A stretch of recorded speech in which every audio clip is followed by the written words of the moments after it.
நீதி வழங்கும் போது அண்ணன் தம்பி சொந்தம் பந்தம் பணக்கார ஏழை எதையுமே பார்க்க கூடாதுடா. நாயத்தை மட்டும் தான் சொல்லணும்.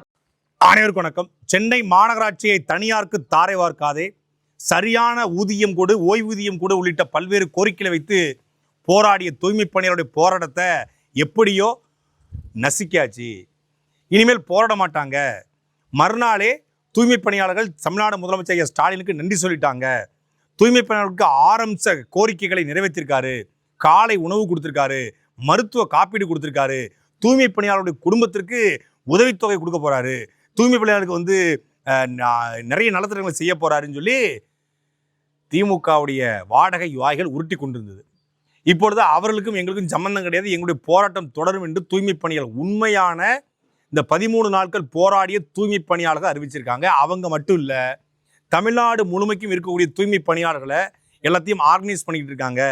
தமிழ்நாடு முழுக்க தூய்மை பணியாளரோட போராட்டம் விரிவடைய போகிறது. ஏற்கனவே கோவை மற்றும் கடலூர் மாநகராட்சியில் தூய்மை பணியாளர் போராட்டம் ஆரம்பிச்சிருச்சு. நாளை மதுரை மாநகராட்சியில் அந்த மாநகராட்சியில் தனியாருக்கு தாரை வார்த்தை கண்டிச்சோம். சரியான ஊதியம் கொடுக்க வேண்டியதும் மதுரை மாநகராட்சியுடைய தூய்மை பணியாளர் போராட்டத்தை முன்னெடுக்க போறாங்கிற செய்தி வந்திருக்கிறது. இது சேகர்பாபுக்கு அடியில மிகப்பெரிய அனகோண்டாவை தூக்கி வச்ச மாதிரி மாறி இருக்கிறது.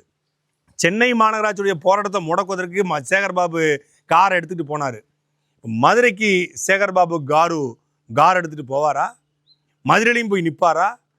கோயம்புத்தூரையும் போய் நிற்பாரா? ஒரே நேரத்தில் தமிழ்நாடு முழுக்க தூய்மை பணியை போராட ஆரம்பிச்சா என்ன ஆகும் தெரியுமா? எப்படி ஒரு பேருந்து ஓட்டுநர் நடத்துனர்கள் அவங்கள நிரந்தர பணி கேட்டு போராடி ஒரு முறை ஸ்ட்ரைக் பண்ணாங்க. தமிழ்நாடே ஸ்தம்பிச்சுது. பேருந்து ஓட்டுநர் நடத்துனர், போக்குவரத்து ஊழியர்கள், செவிலியர்கள், மருத்துவர்கள், தூய்மை பணியாளர்கள், இந்த 3 பேரும் போராட ஆரம்பிச்சாங்கன்னா நேரடியாக சாமானிய மக்களை பாதிக்கும்.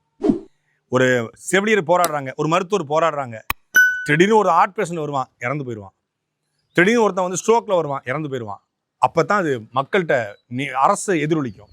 அதே போல் தூய்மை பணியாளர்கள் போராட ஆரம்பிக்கும் போது தான் 2 நாள் அவங்க வேலை நிறுத்தம் பண்ணணும். இங்கே போராட்டம் இல்லை, வேலை நிறுத்தம் பண்ணி ஸ்ட்ரைக் பண்ணாங்கன்னா தமிழ்நாடே நாரி போயிடும். கிராமத்துலேருந்து பேரூராட்சியிலேருந்து நகராட்சியிலேருந்து மாநகராட்சியில் இருக்கக்கூடிய அத்தனை குப்பையும் தேங்கும்.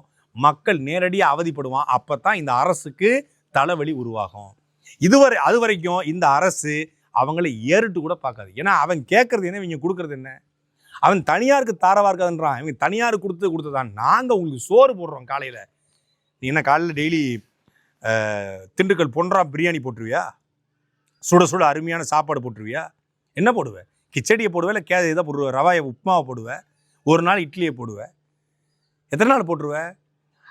இந்த அறிவித்த அத்தனையுமே ஏற்கனவே இருக்கக்கூடிய திட்டங்கள். நம்ம ஏற்கனவே கடந்த காலத்தில் சொல்லியிருந்தோம். ஏற்கனவே மத்திய அரசு இருக்கக்கூடிய திட்டங்களை ஏற்கனவே 2022 வீடு கொடுத்த திட்டம் இருக்குது, வீட்டு வசதி வாரியத்துறையில். அதை அப்படியே பூசி மொழிவே கொஞ்சம் இந்த வெள்ளிச்சேனுக்கு தங்க மூலம் போட்ட மாதிரி, கமலஹாசன் திருமாவளவனுக்கு போட்டதுல அதே மாதிரி போட்டு கொடுத்துருக்காங்களே ஒழிய மற்றபடி அந்த ஆரம்ப திட்டத்தில் எதுவும் கிடையாது. அப்போ முழுக்க திமுக அரசு தூய்மை பணியாளர்களை ஏமாற்ற பார்த்துச்சு. அந்த ஏமாற்றத்திலிருந்து விழித்து கொண்ட தூய்மை பணியாளர்கள் செவ்வாய்க்கிழமை மீண்டும் சென்னையில் போராட்டத்தை தொடங்க போறாங்க அப்படிங்கிற செய்திகள் வந்து கொண்டிருக்கிறது. இப்பொழுது திமுக அரசு என்ன செய்ய போகுது? அரச பயங்கரவாதம் எப்படியெல்லாம் தங்களுடைய புத்தியை தீட்டும் அப்படிங்கிறத சீமானவர்கள் பல முறை பேசியிருக்காங்க. அரச பயங்கரவாதம், இந்த அரசு அப்படிங்கிறதே அகண்ட வாய்களும் நீளமான கால்களும் கொண்டது. நீளமான கால்களை வைத்து போடக்கூடிய மக்களை நசுக்கும், அகன்ற வாய்களை வைத்து நியாயப்படுத்தும்னாங்க. அப்படித்தான் சேகர்பாபு, மேயர் பிரியா எல்லாரும் நியாயப்படுத்தினாங்க. மொத்தமாக என்னென்ன செய்யணுமோ அவங்க அடித்து ஒடிச்சு எல்லாம் பண்ணிட்டு அதை வைத்து நியாயப்படுத்த பார்த்தாங்க. அந்த இடத்துலேருந்து அந்த மக்களை நகர்த்துறதுக்கு திமுக அரசு, திமுகவுடைய காஞ்சிபுரம் மாவட்ட தலைவி, மகளிரணி தலைவி தேன்மொழி, அவங்கள வச்சு அவங்க யாருன்னு பார்த்தா சேகர்பாபுடைய ட்ரஸ்ட்டு. அவங்களுடைய ட்ரஸ்ட்னு சொல்லியிருந்தேன்.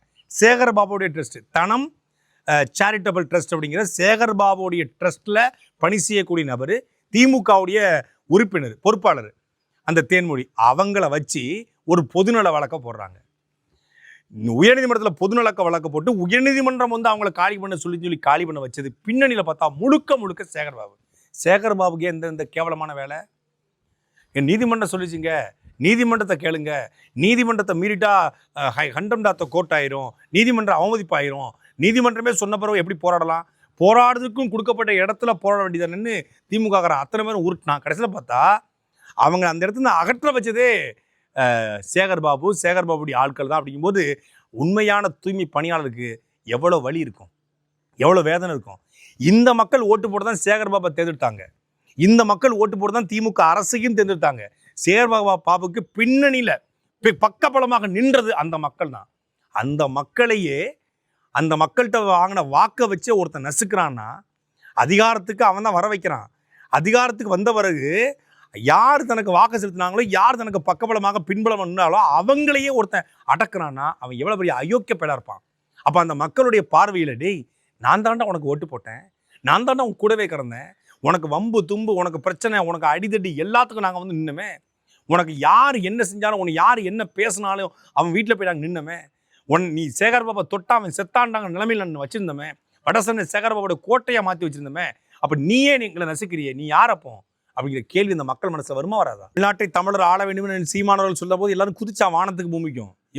வாழும் உரிமை எவருக்கும் உண்டு, ஆளும் உரிமை தமிழர் எமக்கே ஒன்று சொல்லும்போது கொந்தளிச்சான். தமிழ்நாட்டில் தெலுங்கர்களுடைய ஆதிக்கம் அதிகமாகி சொல்லும்போது இது இனவெறின்னா, தமிழ்நாட்டில் பிறமொழி ஆதிக்கம் அதிகமாகிடுச்சு, தொழில் பூரா பிறமொழியால் கையில் போயிடுச்சுன்னு சொல்லும்போது இது சாவனிசம், இது பாசிசம்னா. இன்னைக்கு தூய்மை பணியாளர் சொல்கிறாங்க, நான் இந்த மண்ணினுடைய பூர்வகுடி மக்கள், நான் ஏன்டா ஒரு தெலுங்குக்காரனுக்கு வேலை பார்க்கணும், நான் இதுக்கு ஒரு ஆந்திர முதலாளிக்கு வேலை பார்க்கணும், நான் இதுக்கு ஒரு ஆந்திரக்காரன் கம்பெனியில் வேலை பார்க்கணும், நான் மாநகராட்சியுடைய ஊழியர்கள் இருந்து போகிறேன். இந்த மாநகராட்சி தூய்மை இருப்பதற்கு, இது சிங்கார சென்னையாக இருப்பதற்கு, இது கிரேட்டர் சென்னை கார்பரேஷனாக இருப்பதற்கு நான் தானே காரணம். அதுவும் சிங்கார சென்னை 2.0 வேற. அந்த சிங்கார சென்னை 2.0வாக இருப்பதற்கும், சென்னையில் எல்லாரும் வந்துட்டு போய் சொகுசாக வாழ்கிறதுக்கும் நான் உழைக்கிறேன்.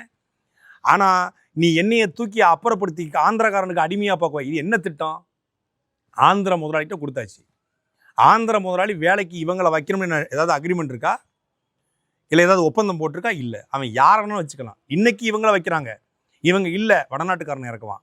ஏற்கனவே சென்னை முழுக்க சலவை தொழில், தமிழ்நாடு முழுமைக்கு இருக்கக்கூடிய 65 விழுக்காடு அமைப்பு சாரா தொழில் அத்தனையும் அவன்கிட்ட போயிடுச்சு. இந்த மக்கள் செய்து கொடுத்த ஒரே ஒரு வேலை, இந்த வேலையும் போச்சு அப்படின்னா இந்த மக்கள் எப்படி பிழைக்க முடியும்? இதில் மரியாதைக்குரிய திருமாவளவன் சொல்கிறாருன்னா, இதை தனியார் கொடுத்தது சரிதான், இதை அரசே வச்சிருந்தா இந்த மக்கள் அந்த வேலையவே செஞ்சுட்டு இருப்பாங்க, அதுலேருந்து அவங்கள மீட்டெடுப்பு தான் சமூக நீதி, அதுலேருந்து அவங்கள மீட்டெடுக்கணும் அப்படின்னா அது தனியார்ட்ட போகணும், தனியார்ட்ட போனது சரிதான், அரசுரிமை ஆகக்கூடாது. அது என்னது எனக்கு புரியலையே.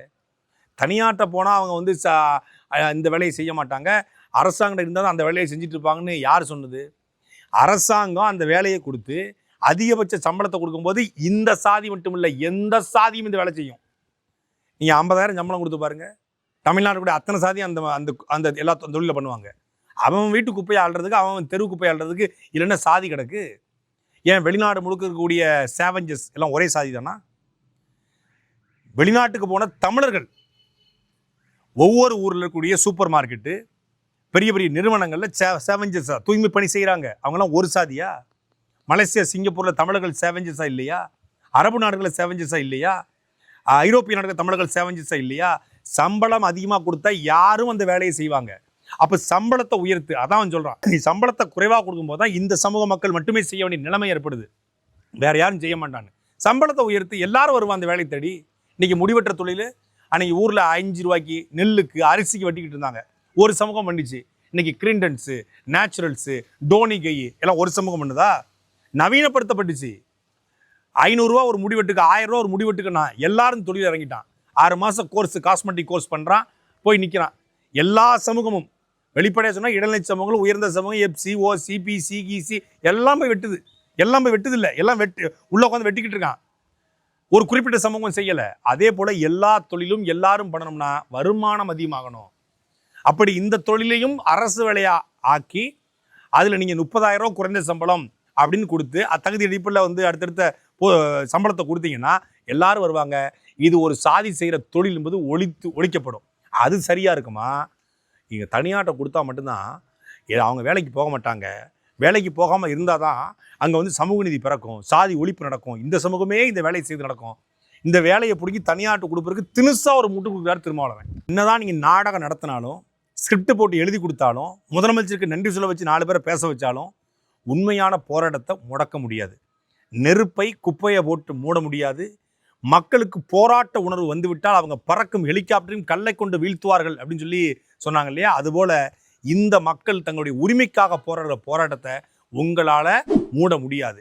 நீங்க அவங்கள குப்பை நினைக்கிறீங்க, அவங்க குப்பையை அள்ள மாட்டோங்கிற முடிவுக்கு வந்தா, போராட்டத்தை வேலை நிறுத்தம் அப்படிங்கிற இடத்துக்கு வந்தா தமிழ்நாடு நாரிடும். அதற்கு முன்னாடி தனியாருக்கு தாரை வார்த்து கமிஷனை வாங்கி நக்குன இந்த ஆட்சிக்கு முடிவுரை எழுதாம இந்த மக்களுடைய உரிமை குரல் எட்டாது. சாட்டை எடுத்து நாட்டை திருத்து, இளம் தலைமுறை தானே நீ